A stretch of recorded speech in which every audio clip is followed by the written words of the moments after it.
Yo, what's up everybody? It's your man, Mr. Tim Swain. And in this video, I'm going to break it down. I'm going to do a cost breakdown.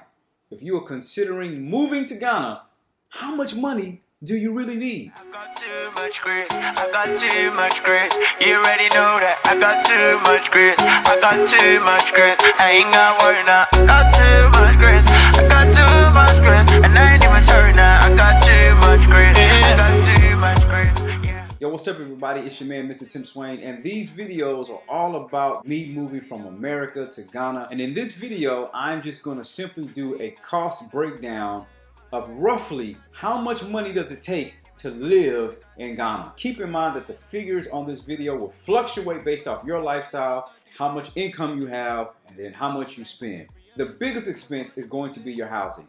In Ghana, you pay usually about 12 months or 24 months in advance. The amount that you pay is going to be determined based off of where you stay, just like any other place in the world. For real estate, it's all about location, location, location. Your monthly rent will be determined based off of where you stay, the amenities in the place that you stay, and whether or not the place is furnished. So these are just some general estimates for a middle class kind of neighborhood in Ghana. Keep in mind that all the figures are done in cedis, which is the currency in Ghana, and you can convert them based off of where you live in the world. The second expense is going to be your groceries. The amount of money that you spend on groceries is going to be determined based off of how much you eat and where you eat. But as I said, as a general rule of thumb, if it's here local, it's going to be cheaper than food that is exported from the outside. So if you go to the grocery store and you see those name brands that you recognize, more than likely it is going to be more expensive to purchase that. The other thing to consider are your utilities. There are a couple main utilities to consider. That's going to be your water and your electricity. Now, it depends on where you stay, whether or not this is included with the place that you're renting, but generally you're going to have to pay for water and electricity.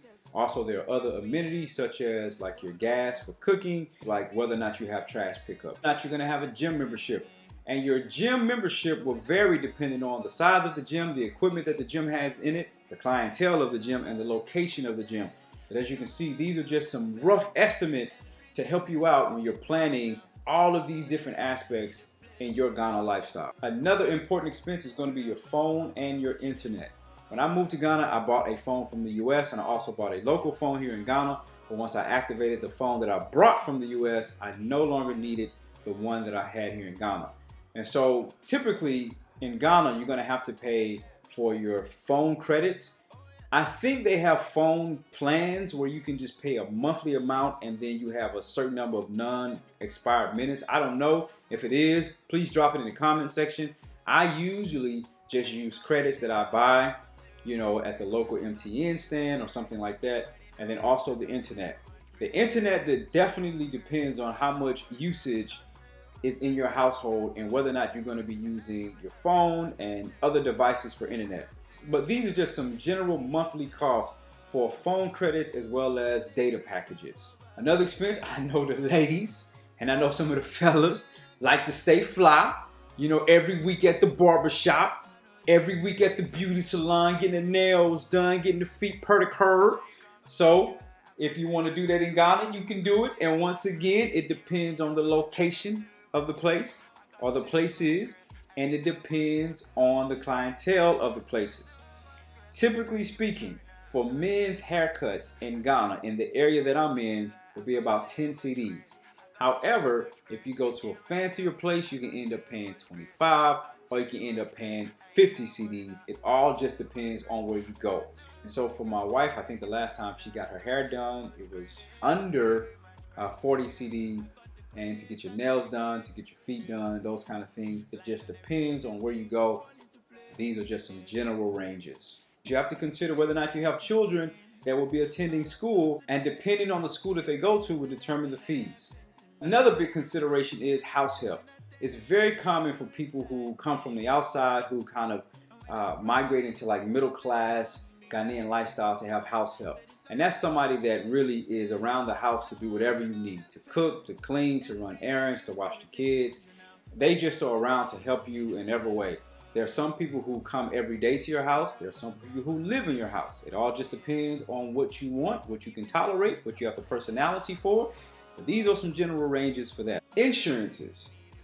They do have medical and dental insurances here in Ghana. As for me and my family, when we were in the process of researching obtaining international insurance, we had some, but we wanted to get some additional ones. But until we did, what we did was we just simply set aside the premium that we would have been paying, and we set that aside for monthly dental, vision, and health-related services that we would obtain here in Ghana. So those are most of the general expenses that you'll have here in Ghana. I really hope this helps.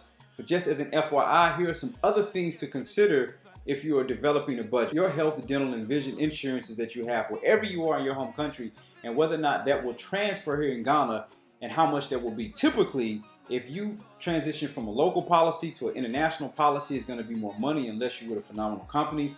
So make sure you ask your insurance companies how much those policies would be.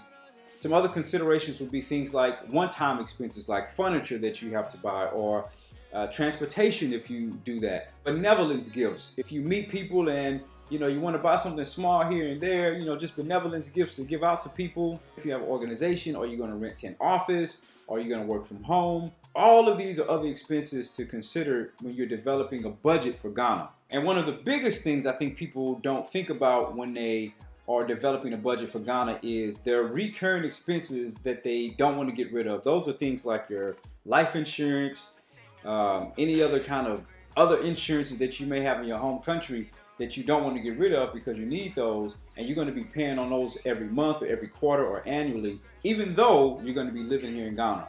Also, you have to consider your debt ratio. How much debt do you have? Do you have them student loans like everybody out here? Or do you have credit cards? Do you have other kind of debt that you need to get rid of? So I would recommend writing all those things out and just adding up how much money that's going to cost you every single month in addition to your expenses here in Ghana. The other thing is transportation while you're in Ghana. I made a video about the 4 major ways to get around in Ghana. Make sure you check that out. But typically speaking, every month, unless you're just going to stay at home 24/7, you're going to have to pay for transportation. And that's going to come in the form of your trotros, your driving apps, your taxis, or your personal vehicle that you will have to buy gas or fuel for. So this is a general estimate of how much it will cost you to live in Ghana. Keep in mind, this will range based off of your lifestyle, based off how you live, and based off practically what you can afford. I hope this video helps you out. Please make a comment. Let me know if you're enjoying the content. Make sure you subscribe. Make sure you like the video. Until next time, peace.